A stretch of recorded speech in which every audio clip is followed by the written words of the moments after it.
You're listening to Affected by Altitude, a Colorado Rockies podcast for and by Rockies fans on Rocky Mountain Rooftop. Thank you for joining us as we discuss all things baseball and Colorado Rockies.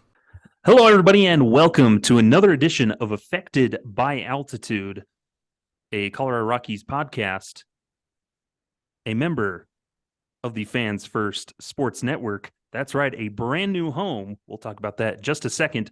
I'm your host, Skyler Timmons, and I'm joined here, as always, by my compadre here, Evan Lang. Good morning, afternoon, evening, everybody. How's it going? It is going well. We got tons to talk about. We've got a shiny new thing to talk about that we're excited about, as well as some Rockies action, just making some moves. And also, Evan, we're going to talk about some WBC, the World Baseball Classic, because that is hot and fresh on everybody's mind as it gets winding down here pretty soon. But first and foremost, like we mentioned, technically this podcast, Evan, is no longer an official member of SB Nation anymore. We're our own independent thingy now. We've talked about this before, that funding was cut and our podcast was affected along with a ton of others. But there's a couple others that have risen up and decided to gather all these orphan, podcasts, these podcasts out on the street that were sitting in the rain, decided to gather us all together and make a new podcast network called Fans First Sports Network. And you're down in the dirt, making sure everything's, getting up and running with the transition.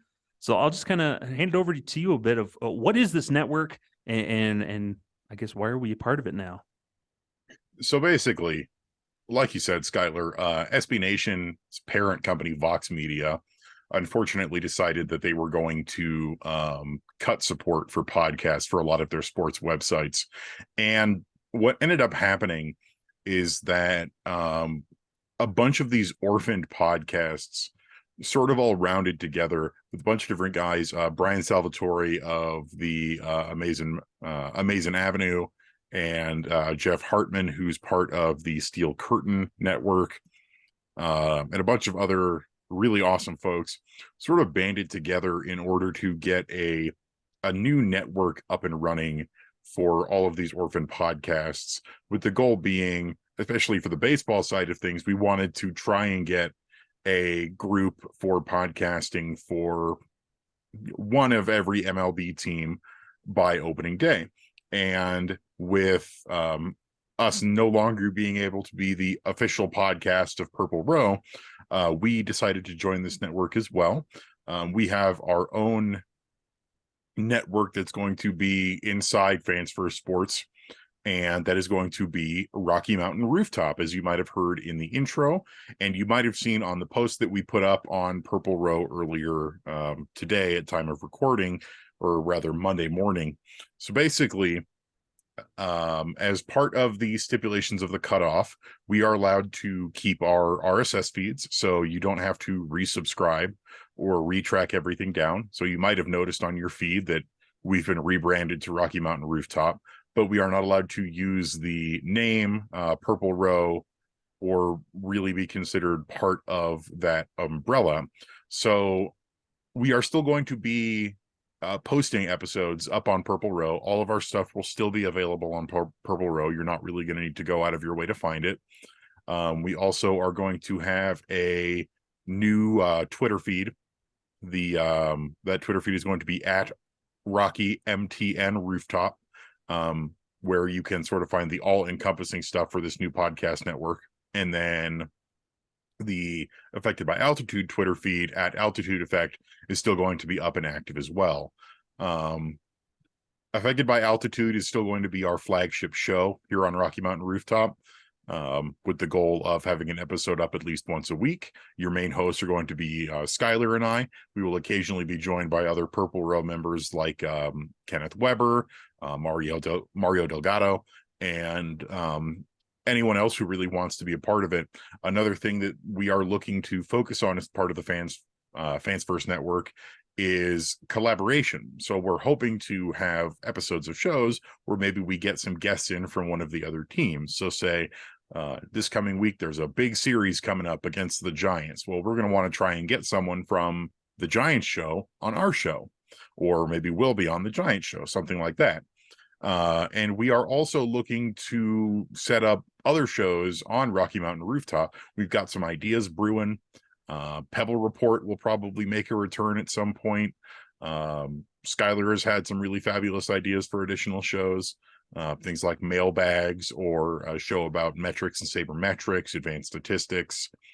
We're really excited because this way is a heck of a lot easier than having to completely start over from scratch or completely strike out on our own. We've got a good backing of other teams and people behind us right now, and we are allowed to carry over our subscribers and our feed, so that not only is it easier for us, it's easier for you, the listener, because you don't have to go and find us again. We're still there in your inbox on whatever podcast platform you choose to listen to us on. And we are so grateful that you're sticking with us here. Yeah, I think that's the nice part, is just kind of keeping some sort of consistency. So it's not just, us striking out on our own, brand new game. This is kind of the new game plus, Evan. This is the new game plus. We beat the game, and now we're in the new game plus with our awesome weapons and everything to go for a quick run and everything. Really quick here, I just want to touch on, I guess we should explain why we decided to call kind of our network Rocky Mountain Rooftop. And we spent like a week or so, the two of us, thinking of this name, and kind of bouncing ideas back and forth, a lot of joke names in there. We tried to go with the off-brand Lavender Isle we mentioned. But then I think you mentioned, should we do something with Rocky Mountain? And then I kind of thought of, well, what's a significant aspect of Coors Field? Because over at Purple Row, that's kind of the significant thing for the Purple Row up there in the stands. I mean, what's another thing that could kind of be all-encompassing as an umbrella that, we could have a bunch of Rocky shows and bring people in and everything? And so then I recommended like Rocky Mountain Rooftop. And so those two ideas just kind of melded together perfectly, I think. And how serendipitous, and it got an awesome logo designed by one of the guys there in the FFSN, everything, making some great logos and everything. And I just figured that's kind of our idea here with Rocky Mountain Rooftop, is this place for kind of this collaboration. You think of the rooftop, the party deck at Coors Field. It's there, people to gather together and just kind of mill about, talk to each other, interaction. And I figured, hey, what great way to have a podcast network to then file all these shows under, that hopefully we can build out and brand out and, have a lot of fun and grow this thing. And who knows, maybe one day this could just be our full-time job, Evan. And that would be really cool. Even writing for Purple Row, I wish was something that we could do as our full-time jobs. At the end of the day, what it really is for me, and Skyler, for you as well, is this is something that we are really passionate about. And it's not something that we wanted to go away just because Vox Media decided that they didn't want to fund podcasts anymore. And that's absolutely their decision to do so. But it's also our decision that we can keep things going and remain dedicated to providing you, the fans, the listeners, with what I hoped you consider excellent Colorado Rockies content. And again, thanks to David Stefano for designing our awesome new logo. And Skyler, Kenneth, Mario, all of you have been really great in sort of helping get Rocky Mountain Rooftop off the ground. And I am just really excited that we're able to keep pushing forward with this. Yeah, and I think the fun part is having more freedom now. It just kind of feels like, hey, we can, being encouraged, we can do as much as we want now. We're not kind of limited to one or two things, maybe, but we're in charge of this ourselves right now. And a special thanks out to our editor-in-chief over at Purple Row, Sam Bradfield, who has always been supportive of us with the podcast and having us on, and then just giving us the reins and saying, here you go. And we appreciate her and all her support and everything. It's just fun now to venture out. Kind of, we'll still be writing at Purple Row. We're still there. This is just kind of like the side independent project now. Yeah, and Sam's been absolutely wonderful through this whole process. Everybody over at Purple Row has been really, really great and supportive about this new venture of ours, and we are so happy to have their support. A big thing that I want to add is things are very much sort of under construction still. Mhm. We're still figuring some stuff out, like where the YouTube versions of the show are going to be posted. They will still absolutely be posted, so you can either listen or you can watch the video version of the podcast.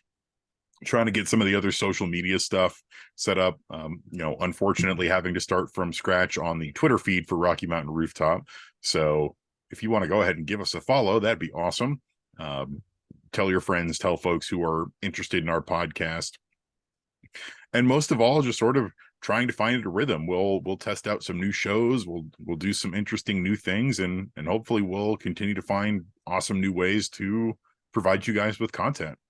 Yeah, and I'm always throwing out ideas. I've always got dumb ones come out, but hopefully we can all have a lot of fun and continue to build up the community, Rockies community of fans, and just have some fun together, beating up on the Rockies together, because man, they are frustrating, but we love them still, so that's why we do this. And speaking of frustrating, why does everybody have back issues, Evan? this happened last year too, where at the beginning of the season, after like that first road trip, everyone had a bad back. And now here at the beginning of the season, Chris Bryant, Charlie Blackmon, CJ Crone, multiple other players have all come down with what I like to call being in your 30s. But since they're professional athletes, it's a little bit different. Yeah, it's because was it last year they were blaming some of the hotel beds that they stayed at. So that kind of ruined some people's backs.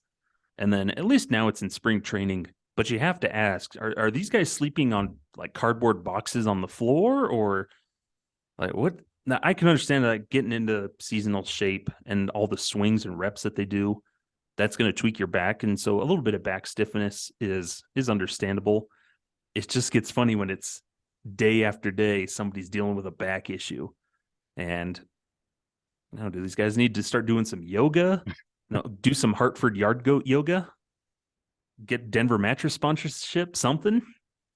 And we got lucky with Chris Bryant because after he was sidelined with back issues for a large portion of last year, he was back and playing and doing well after about 2 days sitting. But for Chuck and for CJ, they've been down a couple games now, and we don't really have an expected timeline of when they're going to come back. But it is really weird because, like I said, we had the same issue last year, bunch of guys with back issues, and now kicking off spring training, we're having guys with back issues. Yeah, like the sore back, the tightness, back spasms. Hopefully, figure that out. Better to happen now in spring training, somewhat more than like those first couple of weeks into the season. Get their backs into shape, but man, that's just weird. How do you even help that, or like help prevent that? I mean, I'm not exactly a physical specimen here. I wouldn't call myself being in peak physical shape. Sometimes when you're over a certain age, you're just going to wake up with a stiff or sore back. But there's got to be some kind of stretching or yoga or whatever that you can do to try and keep your back in good shape. And it's definitely better that this is happening in spring training. But what's really unfortunate about it is for guys like Chuck, he's very much a creature of habit, where he really does rely on spring training to find his timing and his swing and get ready to go. Having him miss reps is not ideal. Yeah, but hopefully it is, because with swinging so many bats, especially with the the position players, the hitters, all that torque and everything, a lot of trunk twisting. It's just tweaking those backs every once in a while. You get a bad swing or something, one too many swings, and it's going to tweak something. You're going to be sore for a couple days. But hopefully the medical staff, training staff, everybody can get them squared away, get them nice and healthy so the backs aren't a problem throughout the rest of the season. But you have to worry, especially with Chris Bryant. That's got to be in the back of your mind of that's what sidelined him for most of the season in his first year. No, is this going to be a repeat of that? Though at least, oh man, at least they didn't have what happened to poor Sean Bouchard, who Oh, was yeah. looking good in spring so far, had a fabulous end of the season last year, and he left a spring training game just after swinging the bat. And it comes away that on the swing, he ruptured his bicep and is going to miss most, if not all, of the season. Yeah. So it was on that, not the throwing arm. So he was hopeful, like, man, I hope it's not anything. And then just gets that terrible news where it's basically the anchor arms just blowing up like in SpongeBob. And man, you got to imagine that's incredibly painful, ruptured bicep, and that it's going to keep him out for a while. He's already undergone surgery, successful surgery, but now it's just the recovery time, and he's going to be out for a long while, which is disappointing because this comes after losing Brendan Rodgers to a shoulder injury that's going to keep him out probably for all of the year. And then you've got all these back problems mounting up. You lose Lucas Gilbreth to a Tommy John surgery.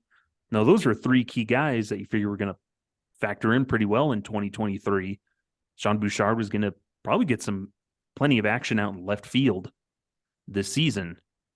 But now that's off the table, and it leaves the team reeling to figure out, okay, how are we going to plug left field now?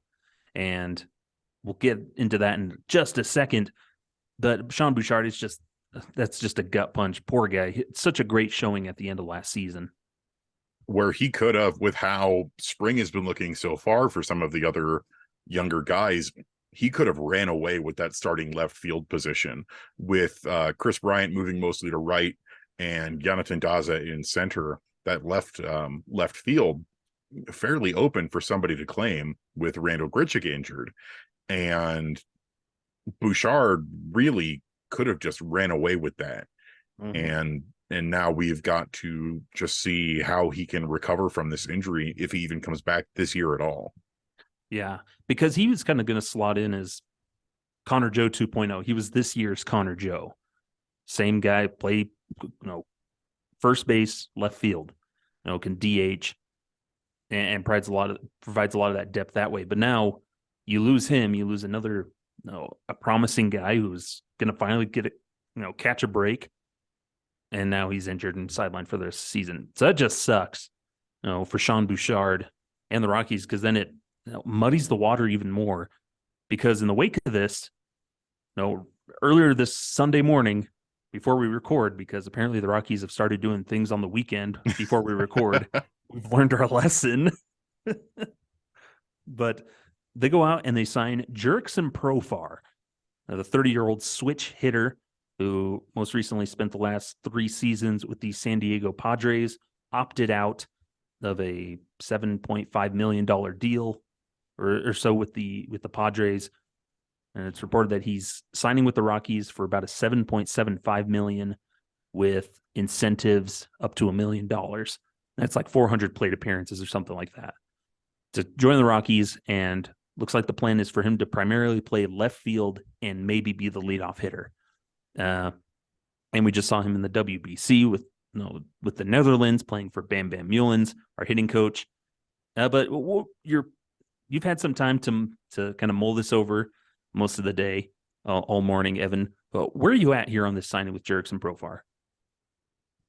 So when the news first hit, I really was fairly unhappy. Mm-hmm. Because you wouldn't be alone. I really feel like this is, you got to let the kids play. But in talking with you and with other folks in our group, Renee Deckert especially, a lot of the kids aren't ready. Just judging by how they've had for their spring so far, where Nolan Jones, who we traded for this offseason and primarily can play a lot of left field, is really not having a good spring. He leads the entire club in strikeouts this spring at 19. He's only hitting 175, 244, 225, no home runs, no triples, just 2 extra base hits, both doubles. And the list goes on from there. Michael Toglia is hitting better than Nolan Jones, but has 18 strikeouts. Brenton Doyle has already been optioned down to AAA Albuquerque. Was actually hitting fairly well this spring, but with how little time he had at AAA Albuquerque, they want a little more seasoning on him. It's the same with Zach Veen, where Zach Veen is having a pretty good spring and a lot to be excited about, but he is so young and has such little seasoning on him that the Rockies don't want to rush him up to the big league level. So looking at all of that, Jurickson Profar is a pretty good signing for a solid defensive left fielder. He's not going to knock you out of the park here, but he had 2 total DRS in left field last year with the Padres in over 1,200 innings. He plays the position well, and he hit fairly well last year too. He had one of his better career seasons last year, where he was worth a total of 3.1 RWAR per Baseball Reference, slashing 243, 331, 391. Hits a lot of doubles. He hit 36 doubles last year, but has some solid pop in his bat. He had 15 home runs. He's a good player, and it's nice to see that he's rebounded, because he was originally this top prospect with the Texas Rangers organization and just really didn't pan out in terms of his prospect pedigree. But with the Padres has been a very good contributor. And it sounds like a lot of other teams were looking at Jurickson Profar this offseason, but maybe the money was a little bit too high for what he was asking for. What it sounds like is, while he was spending time with the in the World Baseball Classic with the Kingdom of the Netherlands team with Bam Bam Millens, that maybe Bam Bam convinced him to take a little bit less money and come here for the Rockies.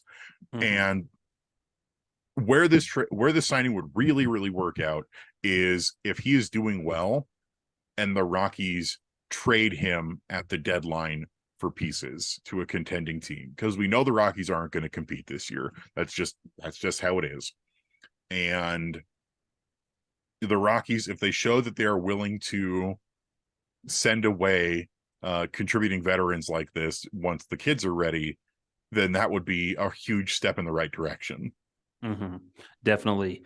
And I can understand people being mad about the Rockies, an uncontending team bringing in another veteran, that's taking time away from young guys that need at bats. And like you mentioned, some of these guys they're just not quite ready yet. And when I think of rebuilding or let the kids play, you want them to be in a position to succeed. And you don't want, like, Nolan Jones, Michael Toglia, they're striking out a ton just in spring training against a lot of their peers that they would face in the minor leagues.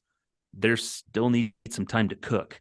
And there's just not a natural slot in left field. Say, Eleuteris Montero, he's ready. And the Rockies notice that, and they're committed to that finally. Of, okay, Rogers gets injured, we're going to move McMahon to second. Montero, you're going to play third. That's your primary spot. We're going to bring in Mike Moustakas to kind of back you up and be a nice bench spot, which good on Mike Moustakas. He's having a good spring so far in his short bit of time. And that's a natural move of Montero. You play third. Ezequiel Tovar, you're our shortstop, and we have a good history with shortstops. We're going to slot you there. This is your spot now. We're going to bring in guys like Harold Castro. Alan Trejo is going to be there to back you up maybe. But those are your spots. Whereas in that outfield, we're not quite ready yet. And when I think of a rebuilding team, there's 2 routes you can go of. You just throw all your young guys out there and start their time clocks and see what you got. Or you bring in placeholder veterans that are just trying to snag on somewhere while you wait for those prospects to wait for the ding on the microwave for them to come out. And I think that's what the Rockies are doing. We've seen them point to like 2024 is kind of like their window of contention they're looking at right now for their next wave of guys. And that's what these kind of moves are looking like with Profar. What do you have to lose? Yes, he's a little pricey. I'm not happy about that price, but he brings good bat to ball skills. He walks. He doesn't strike out as much. He can run into double digit home runs. I think he had 15 or so last year with the Padres. He's had 2 20 home run seasons. So the more you think about it, it's a move that makes sense. You may not be happy about it, but if the goal is to win as many games as you can, I think that's the biggest move of all. The Rockies are trying to avoid losing 100 games. is what some of these moves look like. Is if you look at it in that respect, the Rockies are terrified of losing 100 games. That's why they don't do a rebuild like so many fans and people on the internet would want them to do. Yeah, and I like what you said, how the Rockies have made it clear that they think Tovar and Montero are ready to rock and roll here. Mm-hmm. And if you look at how they're doing this spring, they're showing that they're ready. So the averages are kind of met. Montero's hitting 268 and Tovar is hitting 265. Respectable for rookies. Exactly. But the big thing for both of them is that they both have under 10 strikeouts and they've both drawn a couple walks. Something that Alaris Montero has really been working on in the offseason in the Dominican Winter Leagues and in the minor leagues is cutting down on that strikeout rate. And he's done a really good job at that. And it's the same with Tovar, where they are seeing pitching well from multiple levels. You can trust them to start. And originally, when the Rockies signed Mike Moustakas, I was really worried about them supplanting Montero, but they've continued to give Montero the lion's share of reps at third base, which makes me feel a lot better about that. And it really looks like for Mike Moustakas is that he's the lefty insurance policy. He is looking really good and really healthy this spring training. He is 9 for 18 in plate appearances with a home run and 3 doubles. So he's hitting 500, 500, 833 with an OPS of 1.333. He looks healthy, which he hasn't been in a couple years with Cincinnati, and he can slot in multiple places. So if Montero needs a rest day, that's what Moustakas is for. If CJ Cron needs a rest day, Moustakas can play first base. He can play DH. And he also represents the same thing with Profar of you can, if he's contributing, sell him at the deadline for additional pieces. And if the Rockies are able to do that with Moustakas, with Profar, with heck, even guys like CJ Cron and Randall Grichuk, that would be a really good thing to see. Yeah. And I like versatility seems to be the name of the game this spring with some of these guys. Moustakas, you just named, can play those 2 corner infield positions. Harold Castro, who's having a really good spring. He would have been probably my like assumption that, Harold Castro is probably going to start in left field every day. But now they get Profar, who has a little bit better bat, can get a little bit more pop out of him. And Castro slots into that super utility who can play anywhere and just get some base knocks when you need him. Castro can play every position. Profar can play not as well anymore, but both middle infield. He's played first base, can play left field. And the Rockies are going to give their veterans more days off earlier in the season. So there's just going to kind of be this rotation of guys throughout the roster. And who knows, maybe he pays off if he puts up, 15 home runs. We'll take 12 home runs or something. I think there's some projections saying about a baker's dozen home runs or so. Yep. I'll take over 10 and consider that a success. Yeah. And he's a good bat to ball, those gaps at Coors Field. Evan, you got your computer. What is Profar hitting at Coors Field? You can look that up here real quick, but yeah, let's find out. But there's this whole thing. Feel bad for Cole Tucker. I think he's kind of the odd man out now of heading down to AAA Albuquerque if he decides to stay with the team. But then this raises this question of what do we do with Randall Grichuk, who had that surgery with the hernia. He's starting to do full workouts now, but from what it sounds like, he'll be back about mid-April. What do we do with Randall Grichuk when he comes back? That's the question I have in about a month's time. I mean, ideally, trade him. But I don't know if anybody's going to want him coming right off that surgery. Yeah. That's the problem. It's tough. The bilateral sports hernia is something that he's dealt with earlier in his career, and it sort of popped back up this offseason. Honestly, it would have been nice if the Rockies had dealt Grichuk last season or during this offseason before that popped up, when he had about as much value as we were probably going to get out of him, because now he's going to need to play to recoup value. He's a free agent at the end of the season. Honestly, my guess is that Grichuk might be released at some point this year. Maybe, yeah. depending on just how folks are playing.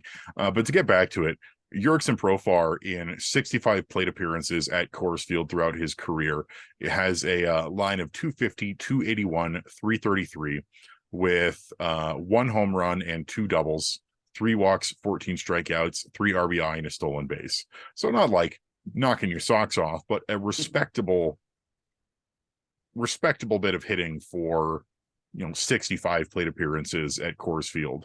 I He, think he'll do he, just fine. he has more home runs at Coors Field than Chris Bryant and Mike Moustakas combined. How do you like that stat? Oh, that's brutal.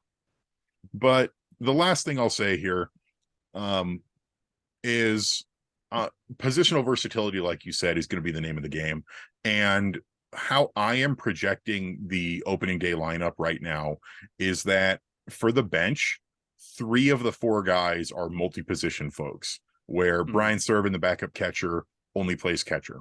But my thoughts on what the bench is going to look like is it's going to be Mike Moustakas, first, third DH, Alan Trejo, third, second, short, and Harold Castro, outfield, infield. Mm-hmm. Yeah. Harold Castro plays anywhere and everywhere except for I'm sure he can play catcher if we need him to. He's even pitched. Yeah. Coming in late in the game. We'll need him. Cole Tucker, though, side note, Cole Tucker wants to pitch. That's on his baseball bucket list. And he has come to the right team to do it if he's on the roster at some point this season. He's got a good arm. Maybe he should just convert. Plenty of pitchers are former infielders. If you remember Michael Givens, he was originally a shortstop. Mm-hmm. Yeah, they're like just telling Cole the bat's not working. Just start pitching, dude. You might have some more life. Inverse Charlie Blackmon, who was originally a pitcher. Yeah, it can work. But so yeah, we'll go ahead and wrap it up on this half here. But that's kind of the thing. Jurickson Profar. It'll be interesting to see if he can lead off and be a good contributor. Might turn into a good move depending on the results of it and what can come out of it. But as always, I think you and I we're always going to root for guys that put on a purple uniform. We're going to root for them to do well for the team. Absolutely. And I've always liked Jurickson Profar. I wasn't sure if I would want him to be on this specific team, but with how things have shaken out, I don't know if it's the right move, but it is a move that makes sense. The Rockies pick up free agents like you go to your grandma's house and look in her candy drawer, and the candy has been there since 2015. So it would have been good back then, but it's not as good now. But you're desperate and you're a little kid and you want some candy, so you'll take it and take your chance. And on that note, the way I put it is the Rockies fall in love with guys, but they do it in a really weird way. Yeah. Anyways, on that note, we'll go ahead and take our quick break here for the audio listeners. And when we come back, we're talking WBC. So don't go anywhere. We'll be right back. Welcome back here to Affected by Altitude. Thanks for sticking with us. After talking about Rockies baseball, for once, we're going to talk about something that's adjacent to Rockies baseball, but has something much larger to it, of the World Baseball Classic, which is winding up here in the next couple of days. They're in the semifinals right now. The day that we're recording is Team USA versus Team Cuba. Not since 1962 has there been such anticipation about an interaction between these two. And then on Monday, it'll be Team Mexico versus Team Japan, which that's an exciting game. But I think Japan has that one in the bag. That are going to be a tough one. And then the finals will be whenever after that, like Tuesday or Wednesday, probably. I believe it's Tuesday. Yeah. So something like that. They're winding down here. But first and foremost, Evan, I guess at the top of our minds, how about that Team USA win over Team Venezuela in their quarterfinal on Saturday? Oh, that was such a good game. It was really crazy because it started off with Team USA surging to a 3-run lead in the first inning, and it felt like uh-oh, this game's going to be a little bit lopsided. And then Venezuela regained some ground, and there was a good little bit of back and forth until the fifth inning. And in the fifth inning is when, unfortunately, things did not go so well for Rockies closer Daniel Bard, who failed to record a single out, and ended up loading the bases for Venezuela to take the lead.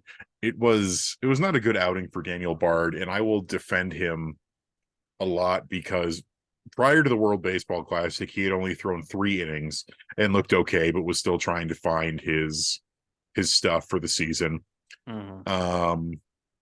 He played in the first game of the tournament, like Kyle Freeland did, and only had total of 2 innings the entire tournament so far up to last night. Oh yeah, he pitched against Team Mexico and got beat up, and then had a good outing against Canada. I think it was Canada, something like that, and then this rough outing against Venezuela. So 2 bad, 1 good. But the big thing about last night for Bard is that the lack of work really shows, because Bard is one of those guys who's got to work up to finding his release points and finding his velocity. So because he's pitched so little, he can't pump up his velocity. He was maxing out at maybe around 96 yesterday, which we know that he can hit like 101 when he's got his full stuff on.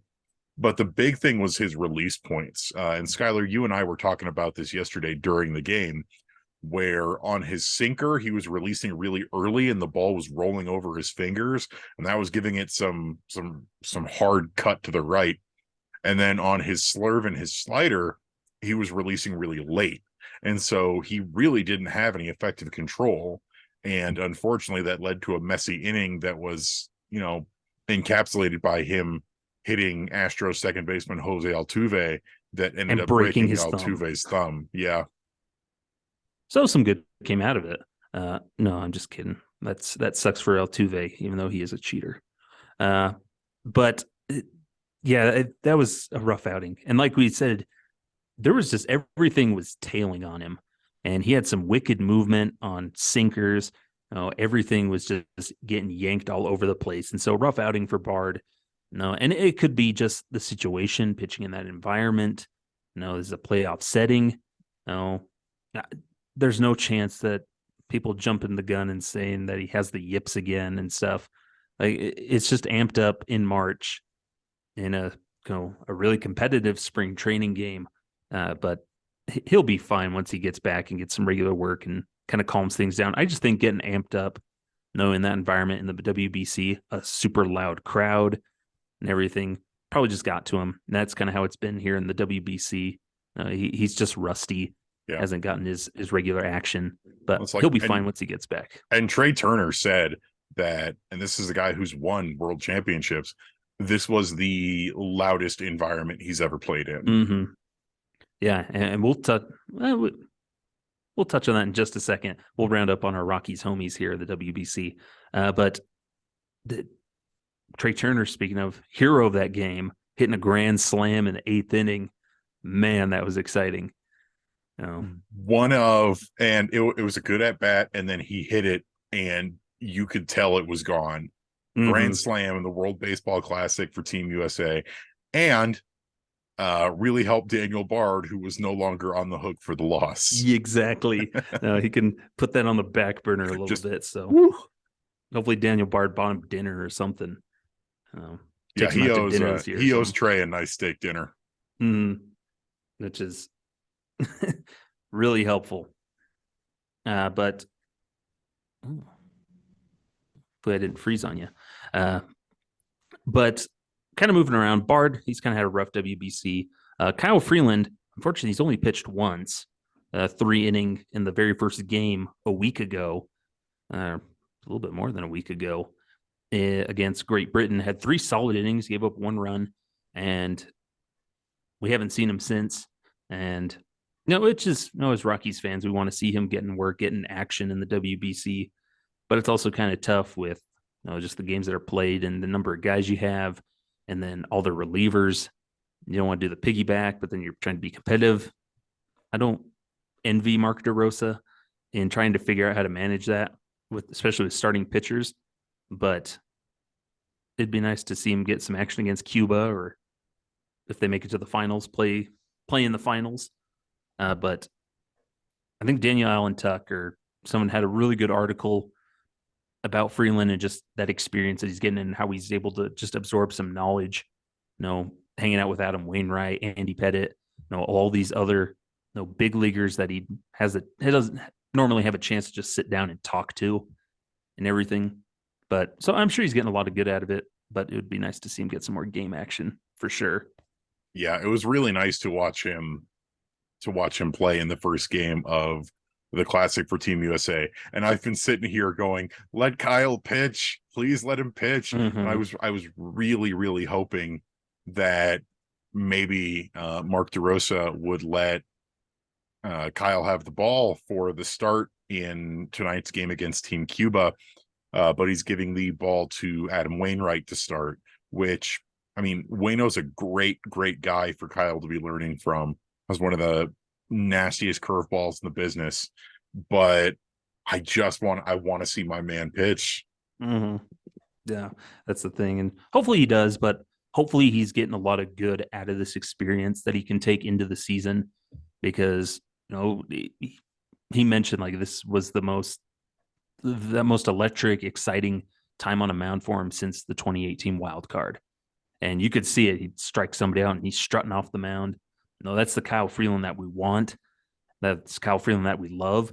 And if he can bring that energy back to the Rockies, that's going to go a long way in helping, I think, him personally for the season. He looked good in that red, white, and blue too. 3 innings pitched, 2 hits, only 1 earned run with 3 strikeouts. I'll call that a solid outing. Yeah, not too shabby. Not too shabby. So that's land of the free, home of the K, baby. Indeed it is. You can't spell America without free land. I also love people pointing out that Mark DeRosa literally sent a guy whose name is Freeland out to face the British. But moving right along, that's our homies with Team USA, which I'm all Team USA. That's the one time you can root for guys that you normally hate, like Mookie Betts. Like when we play him, I want him to strike out everyone, but rooting for him in the WBC, that's always fun stuff. Oh yeah. But moving right along, kind of round up some of our homies that were in the WBC. We had Elias Diaz with Colombia. He did get one at bat against Team USA in pool play to move. They knocked out Colombia to move on, but he had a decent little outing with Colombia. He now just falls in right under the gun with Profar out in the Netherlands. And then Rockies, I guess, prospect farmhand Michael Peterson was with Great Britain, and there was a cool article from Manny Randawa talking about him punching out Nolan Arenado with the high heat. So that's cool. And one of those lesser knowns, but good for him to get some of that action for Great Britain. I want to touch on that. How cool for them. They got a historic win. They've qualified for the next WBC and trying to build a program for Great Britain and everything. Just a cool story and everything all around Great Britain. A big thing that I've really, really liked about this tournament is some of these teams came into it, they're not expecting to win. Mm-hmm. Like Great Britain or my boys, the Czech Republic. The goal is to build the baseball programs in their country to mm-hmm. increase the popularity of baseball in their countries, and so that they can win in the future. And they've done such a good job at it. Czech Republic was electric to watch during this tournament, and the camaraderie that they've developed with Team Japan and mm-hmm. the amount of international attention that they got was incredible. Mm-hmm. And that's what makes tournaments like this great. You've got your powerhouses like Dominican Republic and Puerto Rico, USA, Japan, but then you've got teams like the Czech Republic and Great Britain that were fun to watch, despite, I don't want to say it, not really standing much of a chance to win the tournament. Mm-hmm. But both of them now automatically qualify for next year. Exactly. And that's so cool. And it's been so cool to watch guys who normally wear Rockies uniforms go out and play for their countries. Elias Diaz, representing Team Colombia, had an RBI double that was really crucial in their win against Team Mexico, where Colombia upset Mexico, and Elias Diaz was a big part of that. Yeah. Or you have Jolice Chassin, who's pitched for Team Venezuela and been pretty solid despite retiring from Major League Baseball. What great irony would it have been if Jolice Chassin had come in and given up the Grand Slam? I was thinking about that, like, man, how ironic and just unfortunate that would be for just Rockies fans. See, that would have made me sad, though. I know. It's so ironic, though. But unfortunately, it wasn't Jolice Chassin. But yeah, you mentioned some of those old friends. Jolice Chassin was with Venezuela. Joshua Fuentes' cousin plays for Team USA at third base. And Adam Ottavino with that wicked slider. Man, I miss him. Also into the bullpen for Team USA. And Ryan Castellani with Team Italy had some action there. Old friends around league. And man, I tell you, I've mentioned this before. Man, it just makes me sad watching Arenado make plays, just because I miss seeing that all the time. Yeah. And it's nice to be able to root for him, though, in the World Baseball Classic, because I will never root for the Cardinals in a million years. But now I can go, Nato. And what's been really cool also is a lot of teams have former Rockies in their coaching staffs, where or former or current Rockies coaches, where Team Netherlands, where Jurickson Profar was playing, their manager is Hensley Bam Bam Mullins, our current hitting coach. The bench coach for Team Mexico, on which Alan Trejo is playing, is Vinny Castilla. The first base coach for Team Canada was Larry Walker. Just it's so cool to see all of these Rockies represented on such a large scale. And it's such a bummer that Herman Marquez was not able to go play for Team Venezuela, because I would have loved to either see him last night, or if Venezuela had advanced, there was a chance that he could have gotten to pitch in the finals there, but or semifinals rather. But unfortunately, he was not able to join early on. And then with Venezuela being eliminated, now his chance to represent his country is gone for this year, which is sad, because I know that is such a big deal for so many of these guys. Yeah. No, and speaking of this wonderful opportunity, kind of burying the lead, but Alan Trejo with Team Mexico, a Mexico team that's been doing really good. They took down the U.S. in very heartily fashion, but it's good to see Alan Trejo he's been the starting shortstop for them. He's contributed some good hits, but nothing dazzling, but getting a little bit more national attention with his defense at shortstop. And we talked about this on our Slack channel. I wrote an article about it on Purple Row about it, of if that helped out his trade value at all, or just giving him some more recognition that the Rockies should take note of. And maybe teams come calling and you pick up that phone and answer and give them an opportunity somewhere else if you can get a pitcher or something. But awesome opportunity for Alan Trejo with Team Mexico to reach the semifinals in the World Baseball Classic, facing Japan. That's a tall order, facing Shohei Ohtani and everybody else they have over there. Like Ohtani, who just casually pumped up his fastball to 102 miles per hour the other day. Throws the fastest pitch of his career in a meaningless exhibition game. Meaningless. And Japan legend Lars Nootbaar. It's just they love him over there. Yeah. It's because they've actually seen him play. I don't know if the Cardinals fans have ever seen him play. But man, it's just cool to see some of these Rockies getting those experiences. Alan Trejo with Mexico, I think that's probably one of my favorite things pertaining to the Rockies and the WBC right now, is just Trejo getting a chance with Team Mexico and having the time of his life there and helping them out is really cool. It's nice because not only is he's playing for Team Mexico, but he's also has the familiarity of one of his coaches from here in the Rockies. And then, like you Mhm. said, he is getting some recognition where, what was it, John Morosi, I think, who pointed out how good his arm has been during this tournament. He's playing good defense at shortstop. Mhm. And like I always forget the main guy. I just think of Buck Martinez, who just sounds like an old prospector, Wario. Just, "Ah, but this is a guy that should be playing every day." And it's a shame because I don't think Trejo's going to get the opportunity to play every day here in Colorado. And No. I love Alan Trejo, but if he can boost his value playing in this tournament, and the Rockies can get some value for trading him, and in return Trejo gets an opportunity to be an everyday player, which he absolutely deserves, then I think that's some good coming out of him playing in this tournament. Mm-hmm. Because I also think like a team owes it to a player if you draft them and give them all these opportunities and then they just hit a stopping point. I feel like you owe it to these players to give them an opportunity somewhere else.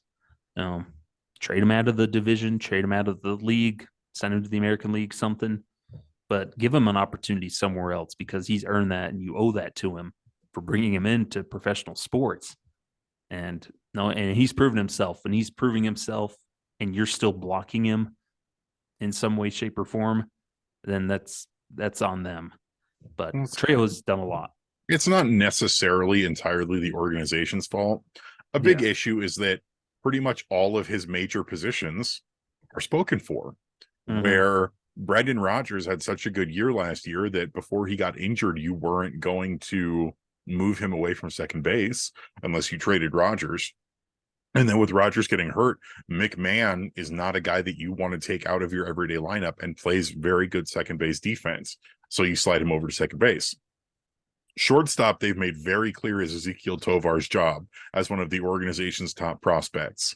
And unfortunately, unless Trejo played some truly astonishing baseball, there was not a whole lot he could do to keep that from happening. Mm-hmm. The Rockies and baseball media are incredibly high on Tovar. And that leaves third base, which a relatively high rank Rockies prospect in Alaris Montero is staking his claim to this year. And Mm-hmm. so unfortunately, Trejo is a very good infield player, but there's just not a spot for him. And I really wish there was, because he's got nothing left that he needs to prove at the minor league level. He's been great with AAA Albuquerque. He had a really good year last year in limited playing time with the Rockies. He's a big league ready player. And I really, as much as it would pain me to see him not in a Rockies uniform, because I love the guy so much, he deserves an opportunity to go try and be an everyday player somewhere else, somewhere Mm-hmm. that needs a second baseman or a shortstop or a third baseman. Mm-hmm. And Trejo has proven when he's given, he's one of those guys. It's a really special type of player that can just be a bench guy and in irregular playing time can produce. Mm-hmm. Whereas Trejo is one of those guys that he needs everyday reps, extended reps, 3, 4 at bats a game to really establish his value and everything. And you can look at that in his stats and everything. In 2021, when he struggled after getting called up, it was because he was getting one at bat as a pinch hitter every couple of days. But then in 2022, when he gets extended playing time in April and September, he does really well because he's getting daily reps and everything, bigger sample size. So we'll see if if he hits a grand slam against Japan, maybe their phone starts ringing. And Who we've knows? seen cool stuff like that happen in this tournament. Who's the pitcher for Team Nicaragua who, after having an outstanding game, immediately got signed by the Detroit Tigers? There's another kid with Cuba that got signed, I think, out of Cuba Like for the Cuban team. this is such a great opportunity for international players to showcase their stuff, Mm-hmm. whether it's for the professional league in Japan or Korea or the United States here in the MLB. This is an opportunity to showcase their stuff, and that's what Trejo's doing. Mm-hmm. Yeah. So we'll see what happens, but best of luck to Alan Trejo going up against Team Japan. on Monday, the day you're hearing this podcast, Monday night. Also, quick side note while we're recording, Montero and Tolia hit back-to-back home runs. Ooh, in the was that the Royals game or the Guardians game? They are playing the Royals, where It's Marquez is pitching. it's a split squad Sunday. So Carl Kaufman is leading squad 1 against Cleveland, and Herman is leading squad 2 against the Royals, neither of which are televised. Yeah, and soon none of them will be. But that's neither here nor there. Last thing, this was the big hullabaloo about the World Baseball Classic, though, from the weekend, was after Edwin Diaz. He closed out the game for Puerto Rico against the Dominican Republic. And in the celebration, hurts his knee in the celebration and requires season-ending surgery. Just this absolute freak accident, injury, really unfortunate. But all of a sudden, people come crawling out of the woodworks that you can tell don't really pay attention to baseball at all. Basically crying for MLB and just the World Baseball Classic in general to be disbanded, be done away with, because these are useless, meaningless games that nobody cares about. And we all know that's a bunch of hooey, don't we, Evan? It's when I see people who going, oh, these are meaningless, pointless games and nobody cares about them. These are people who have clearly not watched any of the World Baseball Classic, which has been such a blast. I'm having such a wonderful time watching this tournament. It really is the World Cup of baseball, where it's fun. You're seeing a bunch of guys that you've never seen before, teams you wouldn't expect to watch, and it's been fantastic. And it is really, really unfortunate that Edwin Diaz tore his patellar tendon celebrating on the mound. But freak injuries like that happen all the time in every sport, where even just the celebrating injury, you think of like Martin Gramatica in the NFL, or in spring training, we've already had multiple freak season-ending injuries. Brendan Rodgers dislocated and damaged his shoulder that required season-ending surgery on what is a pretty routine play for him. We talked about earlier, Sean Bouchard just swinging the bat ruptured his biceps. We had Gavin Lux of the Dodgers. He tore his ACL, but no one's coming out of the woodworks going, cancel spring training. These are meaningless games anyway, because that's a ludicrous proposition. And you had guys like Keith Olbermann, who I don't want to repeat what he said just because it was really gross and uncalled for. And you need to look at, maybe as American fans and players from the United States, we are spoiled because we have our Major League Baseball, and technically you can say that our American players are representing their country every day. We play the American national anthem at the beginning of every baseball game played in the United States for Major League Baseball, and "O Canada" for the Blue Jays. But they're not exactly coming out and playing the Venezuelan national anthem, despite the fact that a huge portion of players are from Venezuela, or the same for the Dominican Republic. These are guys who this is their opportunity to represent their country, to be watched by their countrymen back home. The statistics for the World Baseball Classic viewing in Japan has been insane, where the last game Japan played, something like 54% of all Japanese households were tuned into that game at some point. That's insane.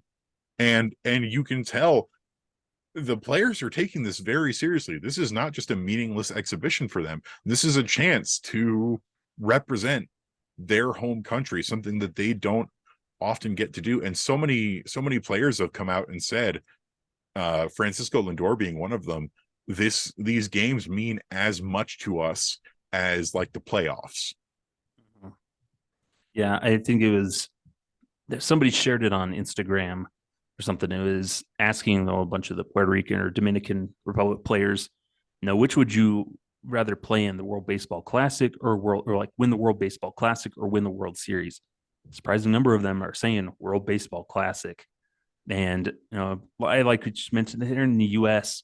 We're just kind of closed-minded, put the blockers on. We just look at terms in our thing. But if you get your head out of some areas and kind of look at the broader picture, this game means way more to other people than it does probably to most people in the U.S. No, you look down in the Dominican Republic, the Venezuelan, the Puerto Ricans, Team Mexico, how much the game of baseball means to them, and everything, what it means to them, and to represent their country, pride in their country, to play the sport and game that they love. Now, you see so many of these inspiring stories coming out of the game of baseball and the World Baseball Classic. The Czech Republic team, so many great stories coming out of there. Guys with Team Israel, Team Mexico, the story of Randy Arozarena, who got Mexican citizenship just so he could play in the WBC because after he defected from Cuba, ended up in Mexico and everything. So you can look at and you ask these players how much it means to them. It means the world to them. No, it goes deeper than anything else because, like you meant, putting on a uniform in Major League Baseball every day, you're just playing for a city. You're playing for your paycheck. You're playing for the love of the game. But when you're in the World Baseball Classic, there's higher stakes. You're not just playing for yourself. You're playing for your mom, your dad, your grandma back home, your brothers and sisters, your friends. When you put on that uniform, you're representing people that are close to you, that you identify with. And for people like Keith Olbermann or some of those other people out there crying for this to be canceled because it's meaningless, it doesn't mean anything, are really missing the point, because this is just the baseball Olympics. It's the same thing. You ask any Olympian that goes to the Olympics every 4 years, they'll say the same things of what that means to them and everything, what it means to just go there and build up a program and everything. Yeah, so you watch Jose Quijada in the 6th inning last night strike out Kyle Tucker when there was runners on first and third, and the amount of emotion that he showed celebrating that strikeout, and you tell me that does not matter. Mm-hmm. You look, even the guys at Team USA, I love that. Mookie Betts, Mike Trout, I think is going to help a lot for Team USA in the coming years. Seeing how happy he is and how much fun he's having playing in the WBC with Team USA, that's going to go a long way. JT Romuto saying, I can't imagine somebody wanting to stay in spring training and not come to this. Or even Lance Lynn celebrating his pitching, Trey Turner and what he said about his grand slam and how important he felt that grand slam was. And it just drives me crazy that there are people out there not recognizing how important this is to these guys. Mm-hmm. Yeah. And you think of Miami Park down in Miami, that place is sold out throughout the rest of this thing. Every seat's filled. There's no, if it doesn't matter to anybody, if they're meaningless, why are they having sellout crowds? Why are they so loud? Why are normally reserved players from the US showing emotion that they probably never do during the regular season? Like, go back to Mike Trout. He's usually kind of a reserved guy, a nice professional. He does his thing. To see him jumping up and down, celebrating out of a dugout after a grand slam, that's incredible. Guys like Nolan Arenado is a fiercely competitive guy, and you can tell that he is taking this tournament very seriously. Yeah, I think back to the last WBC, head first slide into first base for Nolan Arenado in a meaningless game in March. It means way more than so many people can comprehend, and it's sad because these are really fun games. Yeah, if you're not watching, you're missing out. Yeah, and this is baseball at its best. It's really funny that you bring up the stadiums, because it's both Miami at Marlins Park or Lone Depot or whatever it's called, and Chase Field in Arizona. We see those stadiums during the regular season. Yeah, they nobody. Are not that full. They are dead quiet. And to see these stadiums absolutely packed with fans going bonkers over the baseball being played is not something we normally get to see. Mm-hmm. And it's fun Like it brings an energy into the game that the guys can thrive off of on the field, the fans that's watching at home, and the fans there in the stadium. It's just a crazy, wild environment that showcases the game of baseball better than I think Major League Baseball does sometimes. But it's a shame that it's only every 4 years, hopefully. It's only 3 years till the next one. They decided to do the next one in 2026. Nice. It's because I think they're trying to get another one in because of how messed up it all got with COVID Yeah. and everything. Because Yeah. we were supposed to play in 2021 because the last one was in 2017, but then things just fell apart due to the pandemic and lots of other stuff. Can you imagine if Team USA, if they managed to move on, win this thing, and win it again, what that will do for the team in the next couple of years, how even more stacked it could get, because it needs pitching and you need some of those superstar pitch. You need some more pitching. Yeah, it was really sad because Clayton Kershaw wanted to play, but insurance and problems. The insurance wouldn't cover him to go play for this, which is so sad. Weird. Because I think it should be that everybody who wants to play in this should have that opportunity. Mm-hmm. And I'll do you one better is I think I saw this on Reddit and it sort of got spread around, is that the suggestion that everyone who participates in the World Baseball Classic should be able to wear a patch on their jersey or a helmet decal of their home country that they played for. And I'll do you one better and say that I think that should be a regular thing in baseball in general, is that all MLB players should be allowed to show a little representation for their home country on their jersey, on their hat, on their batting helmet. They get to do it in the NFL recently, and I think that would be great. Yeah, but all in all, I'm going to be sad when this is over. It's been a ton of fun, but what a great way to just showcase the game of baseball on a world stage. When people in the U.S., we usually hear them poo-pooing on it. Oh, it's boring. And foosball. It's all about them foosball, Bobby. Most fun I've had watching baseball in March in a long, long time. Yeah. But so it's definitely worth it, even with the injuries. You ask those guys that get injured, if they ask them if it was worth it, they'll say, heck yes. Edwin Diaz already said it was worth it. Yeah, it's worth it. It's great for the game of baseball. But unfortunately, neither of us will ever be in the WBC, but that's okay. Yeah, maybe we'll get to cover it more in depth someday. But that's going to do it here for this edition of Affected by Altitude. We appreciate you joining in with us this week, as always. Evan, where can the folks find you?